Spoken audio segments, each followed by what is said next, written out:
अस्सलामुअलैकुम। आज हम स्टार्ट करने लगे हैं एग्जाम्पल 4.7।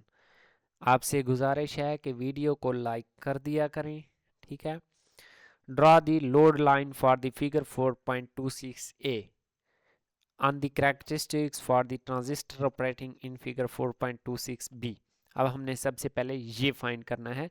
अब ये हमें फिगर दी गई है, इस फिगर को देखते हुए हमने इसकी लोड लाइन ड्रा करनी है।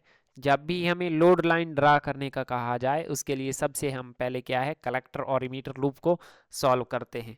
कलेक्टर इमीटर लूप को सॉल्व कैसे करेंगे? VCC minus ICRC minus VCE minus ICRE।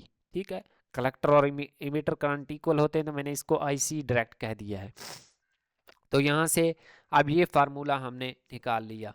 अब हमें लोड लाइन का कहा गया है, तो लोड लाइन ड्रा करने के लिए एक बार हम IC को ज़ीरो करते हैं और एक बार हम VCE को ज़ीरो करते हैं और उसके करस्पॉन्डिंग दूसरी वैल्यू फाइंड कर लेते हैं। मींस VCE को ज़ीरो रखेंगे तो IC की वैल्यू फाइंड करेंगे जो कि हमारे पास आएगी सैचुरेशन करंट, उसको कहते हैं 5.45 मिली एम्पेयर। और इसी तरह IC को ज़ीरो करेंगे, IC को ज़ीरो करेंगे तो VCE और VCC आपस में इक्वल हो जाएंगे। अब हमने क्या करना है, लोड लाइन ड्रा कर देनी है। जो हमने करंट फाइंड किया था उसको यहाँ पे 5.45 उसको यहाँ पे मार्क कर देंगे। ठीक है, जो भी जहाँ भी आता है। और इसी तरह VC IC जो IC इज इक्वल टू 0 पे जो भी वैल्यू आई थी, फॉर एग्जांपल 18 आई है, तो इसको मार्क कर देना है और मार्क करने के बाद आपस में इन दोनों को मिला देना है। ठीक है। तो ये हमें फिगर दी गई है कि इनको हमने कैसे यहाँ पे मिलाया है। इसके बाद हमने क्या है, बी पार्ट में हमने क्या है, IB फाइंड करना था at Q send point. The value of ICQ is 3.3 milliampere and VCQ is 7.5 milliampere. अब हमने आई फिर क्वेश्चन पढ़ लेते हैं। For the Q point at the intersection of the load line with the base current of 15 microampere.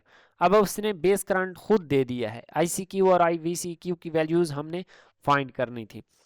अब देखें load 15 micro ampere ये रहा, 15 माइक्रो एम्पेयर ये रहा। तो अब देखें इस लोड लाइन जहाँ पे इस लोड लाइन इस लाइन को टच कर रही है 15 माइक्रो एम्पेयर वाली, उसी से हम क्या है एक ड्रा कर लेंगे लाइन।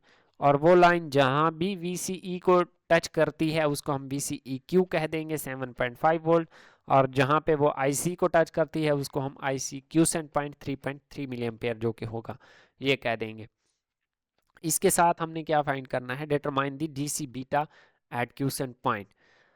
अब देखें DC बीटा हमने फाइंड करना है। बीटा हमारे पास होता है IC ओवर, ठीक है, IC ओवर IB।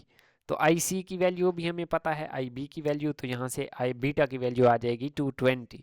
अब लास्ट हमने फाइंड करना था टू फाइंड RB।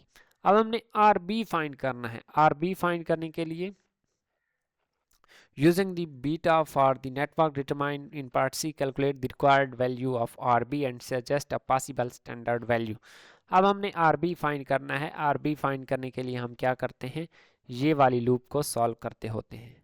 ठीक है, ये लूप को सॉल्व करते होते हैं, ये लूप सॉल्व करेंगे हम और यहाँ से RB की वैल्यू कैलकुलेट कर लेंगे। बाकी चीज़ों को क्या है एज इट इज़ रहने दे, दूसरी साइड पे ले जाएं। ये IB RB को मैं दूसरी साइड पे ले आऊँगा और यहाँ से RB की वैल्यू फाइंड करनी है तो IB को डिवाइड कर दूंगा। वैल्यूज़ इंसर्ट करेंगे तो RB की वैल्यू आ जाएगी 910.2 kilogram, 910.2 kilogram, kilo ohm, sorry kilogram का नाम आ गया। अगर कहीं से किसी पॉइंट की समझ नहीं आई तो कमेंट सेक्शन में पूछ सकते हैं। मिलते हैं नेक्स्ट वीडियो में। अल्लाह हाफिज़।